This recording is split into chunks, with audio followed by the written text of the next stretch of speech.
मी नेहमी म्हणत असतो आणि आणखी एकदा पुन्हा म्हणावं असं वाटतं की एकेकाळचा बौद्ध धर्मीय राजा असणारा मातंग काय एकेकाळचा बौद्ध धर्मीय राजा असणारा मांग हिंदू धर्मानं पोत्राच केला.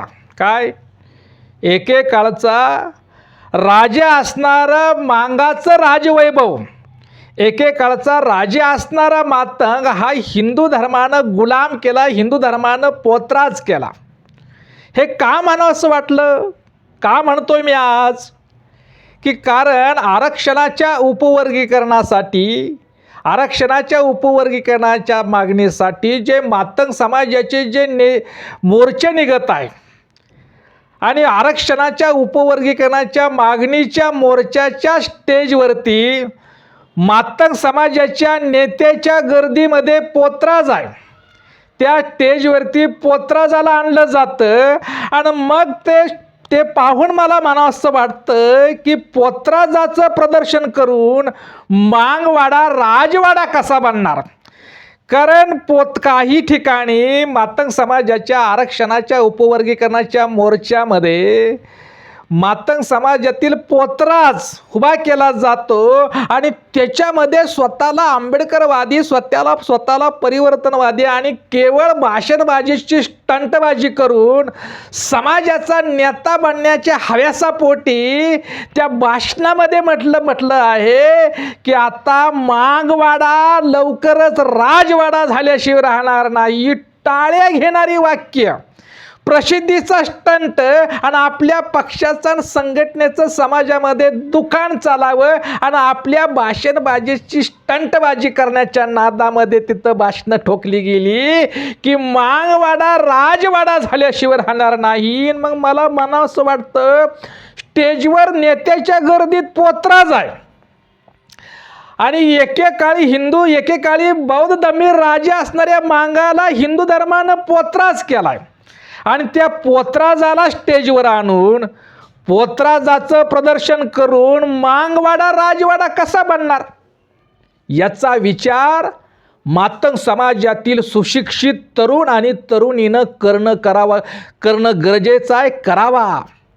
कारण शिक्षणाला सामाजिक परिवर्तन आणि संस्काराची जोड असल्याशिवाय आपल्याला सन्मान आणि आपल्याला सन्मान मिळणार नाही, प्रगती होणार नाही.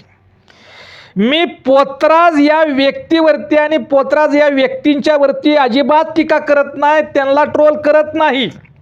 एक समजून घ्या, मी जे बोलतोय ती पोतराज असणाऱ्या व्यक्तीवरती आणि व्यक्तींच्या वरती अजिबात ट्रोल करत नाही, त्यांच्यावरती टीका करत नाही.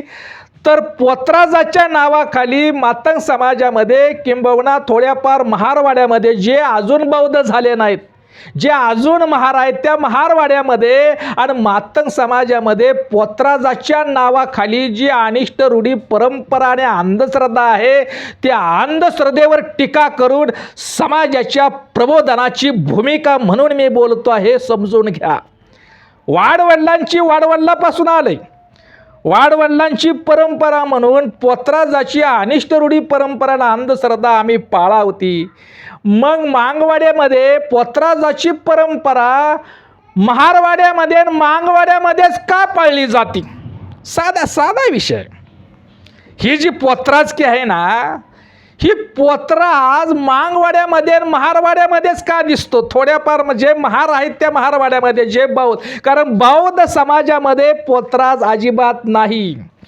जे मातंगातून, चर्मकारातून, ओबीसी समाजातून, मराठ्यातून, महार समाजातून जे बौद्ध झाले ते बौद्ध समाजामध्ये मात्र पोतराज अजिबात नाही. जे अजून महार आहेत त्यांच्यामध्ये आणि जास्त संख्येने मातंग समाजामध्ये पोतराजाची परंपरा फार मोठी, पोतराजाची परंपरा फार मोठी आहे. कारण आरक्षणाच्या उपवर्गीकरणाच्या मागणीच्या मोर्चामध्ये पोतराज स्टेजवर तुम्हाला दिसतोय, पण आरक्षणाच्या उपवर्गीकरणाच्या विरोधातल्या मोर्चामध्ये मात्र पोतराज तुम्हाला दिसत नाही. ठीक आहे, पोतराजाच्या मुलानं शिकावं.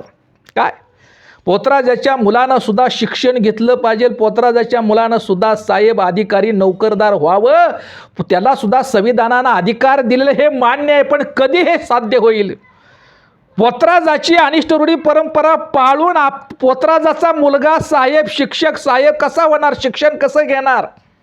आणि जर शिक्षण घेऊन जो पोतराजच राहत असेल तर कशी परिवर्तन, कसा सन्मान, कसं प्रगती होणार याचा सुद्धा विचार केला पाहिजे. पोतराजाचा पोरगा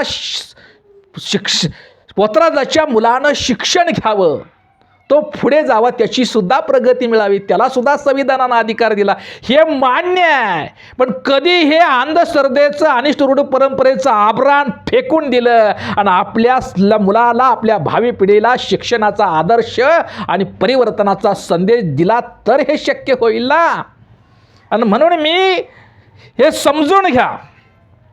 आणि माझा साऱ्या पोतराजांना, मग ते महारवाड्यात असतील तर मांगवाड्यात, साऱ्या पोतराजांना माझा एक साधा प्रश्न आहे, साधा एक प्रश्न आहे की तुमच्या मुलाला पोतराज केल्याला आवडेल, तुमचा मुलगा पोतराज झालेला आवडेल का तुमचा मुलगा शिक्षक प्राध्यापक डॉक्टर वकील इंजिनियर साहेब कलेक्टर अधिकारी झाल्याचं आवडेल?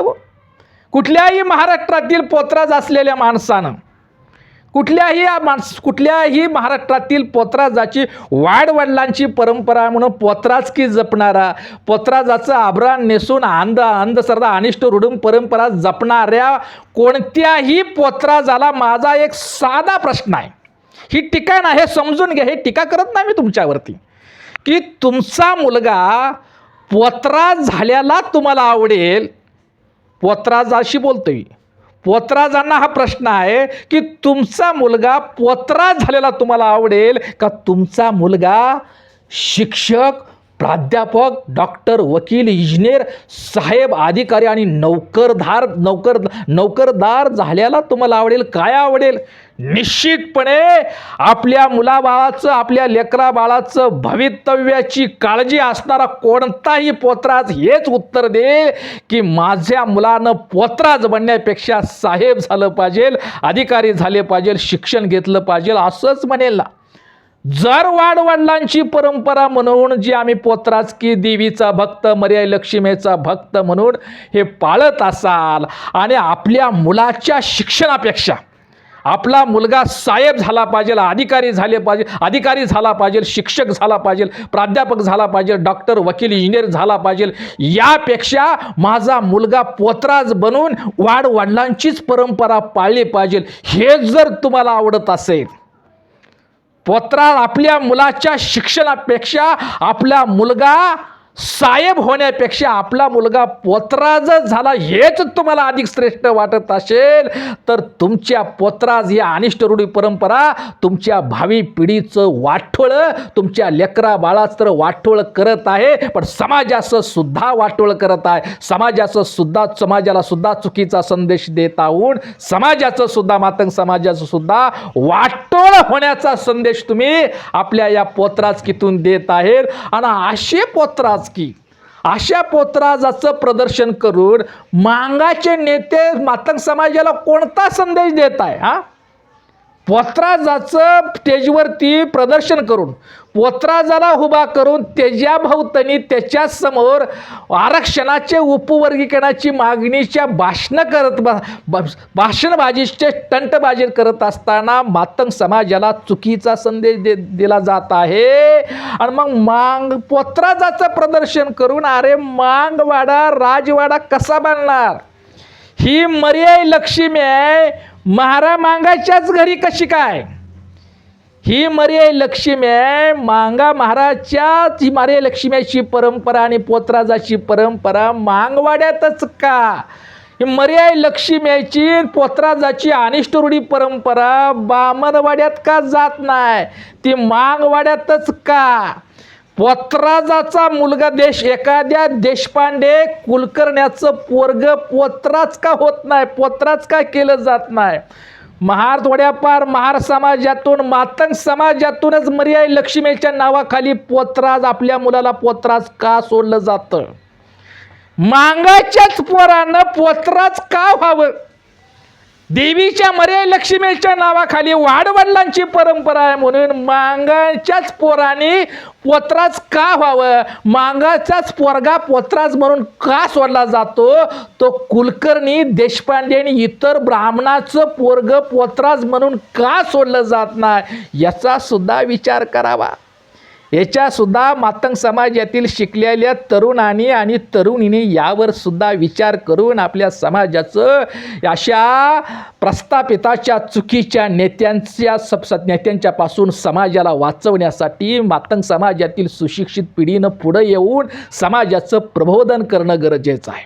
वाडवडिलांची परंपरा, देवीचा भक्त आहे, देवीची भक्ती करायला मला आवडतं म्हणून मी पोतराज की झालोय. चुकीचं काय, मी सुद्धा शिक्षण घेतलंय. असा एखाद्या पोतराजाचा एक व्हिडिओ पाहिला मी. काय BCom झालेलं शिक्षण आहे, ग्रॅज्युएट झालेलं शिक्षण आहे. पोतराज हा शिकलेला नसतो असं काय नसतं, शिकलेला असतो पण शिक्षण घेऊन सुद्धा तू पोतराजच होत असेल. शिक्षण घेऊन सुद्धा वाडवडिलांची परंपरा, अनिष्ट रूढी परंपरा म्हणून तू पोतराजच होत असेल तर हा शिक्षणाचा सगळ्यात मोठा अपमान आहे. काय तुझ्यापासून आदर्श घ्यावा, तू लय BCom आहे आणि BCom झालेला पोतराजकीच करत असेल तर तुझ्या कुटुंबानं, तुझ्या भावी पिढीनं आणि समाजानं तुझ्याकडून काय आदर्श घ्यावा. शिक्षणाला अरे सामाजिक परिवर्तनाची जोड असेल तर त्या शिक्षणातून सन्मान मिळतो ना. शिक्षण घेऊन जर तू पोतराजकीच करत असेल तर काय त्या शिक्षणाच्या तुझ्या अर्थ आहे रे, काय समाजानं तुझ्याकडून आधार घ्यावा. उदाहरण मी सांगतो की माझ्या भंडीशेगावच्या परिसरातील गावातील एका माणसानं, पोतराज होता, मातंग समाजाचा पोतराज होता. तो पोतराज भंडीशेगावच्या बाजारात याचा पोतराज किचम आई मर्याय लक्ष्मीच्या नावाखाली मदान मागायचा. व्यसन, दारूचं व्यसन घरापर्यंत सगळं जाऊस तर ती वाटेतच सायकल घेऊन पडायचा. त्या पोतराजाने स्वतःची डोक्यावरची केस कापली. पोतराजकीची अनिष्ट रूढी परंपरेला लाथ मारी पोतराजकी सोडली. स्वतःच्याच हातानं केस कापली आणि तो माणूस झाला. काय, पोतराजाचा तो माणूस झाला आणि आपल्या मुलांच्या शिक्षणासाठी तो मजुरी करू लागला. ऊस खांदायचं काम केलं. मजूर कोणतंही पडील असं मजुरी करण्याचं कष्ट केलं, मजुरी केली, ऊस खंदायचं काम केलं. पण आपल्या मुलाला त्या पोतराजकी सोडलेल्या त्या माणसानं आपल्या मुलीला शिक्षण दिलं. आपल्या मुलांना आणि मुलींना जर शिक्षण देत असेल तर स्वतः पोतराजकीचा आभरण आणि स्वतः पोतराजाची परंपरा सोडली पाहिजे ना. त्या पोतराज असणाऱ्या माणसानं पोतराजकीची परंपरा सोडली, डोक्यावरची केस कापली, मर्याय लक्ष्मीचा आभरण अनिष्ट रूढी परंपरा फेकून दिल्या आणि आपल्या मुलांना मुलीला शिक्षण दिलं. आज त्या पूर्वीच्या पोतराज असणाऱ्या माणसाचा मुलगा कवठे महाकाळामधील बीडीवाय, कवठे महाकाळातील पंचायत समितीचा तो बीडीवाय आहे आणि त्याची मुलगी बायोटेक्नॉलॉजीची प्राध्यापक डॉक्टर आहे. काय, त्या पोतराजकी त्यानं सोडली, मुलाला शिक्षण दिलं. त्याचा मुलगा बीडीवाय, कवठे महाकाळच्या पंचायत समितीचा तो बीडीवाय. आता त्याची कुठं तर महाराष्ट्रात बदली झाली असेल आणि त्याची मुलगी आता बायोटेक्नॉलॉजीची प्राध्यापक आहे. शिक्षणानं झालेलं परिवर्तन आहे बाबांनो. शिक्षण घेतलं पण अनिष्ट रूढी परंपरा सोडली म्हणून हे यश आलं, म्हणून ही प्रगती झाली, म्हणून हे परिवर्तन झालं. हे त्यानं जर ठरवलं असतं की कालचा एका पोतराजाचा व्हिडिओ आला, मी BCom आहे, मी शिकलेलो आहे, वाडवडिलांची परंपरा आहे म्हणून देवीची भक्ती करायचं मला आवडतं. अरे वाडवडिलांची परंपरा आहे म्हणून देदान सुट गिराण मातंग समाजाला इथल्या धर्म व्यवस्थेनं सांगितलं, गुलामी सांगितली, देदान सुट गिराण म्हणून आज आपण देदान सुट गिराण म्हणून मागाने मागायचं का? देदान सुट गिराण म्हणून मातंग समाजाने मागत फिरायचं का? आमच्या वाडवडिलांनी अस्पृश्यतेचे चटके सण केले म्हणून ती परंपरा जोपास म्हणून मागाने अस्पृश्य म्हणून जगायचं का? गुलाम म्हणून जगायचं, अस्पृश्य म्हणून जगायचं, माणूस म्हणून सन्मान नाही मिळवायचा का? काय परंपरा आहे म्हणून तुम्ही अस्पृश्य म्हणून जगणार? वाडवडिलांची परंपरा आहे म्हणून पोतराज की पाळणार? काय आदर्श घेणार तुमच्यापासून? त्या पोतराजानं जर ठरवलं असतं, असं ठरवलं असतं वाडवडिलांची परंपरा आहे, ती कसं काय पोतराजगी सोडून, पोतराजगी जर त्यानं सोडली नसती तर त्या पोतराजाचा पोरगा बिडीव झाला असता का? त्या पोतराजाची पोरगी बायोटेक्नॉलॉजीची प्राध्यापक झाली असती का? कधी झाली? त्यांनी पोतराजकी सोडली तेव्हा झाली. हे समजून घेणं गरजेचं आहे.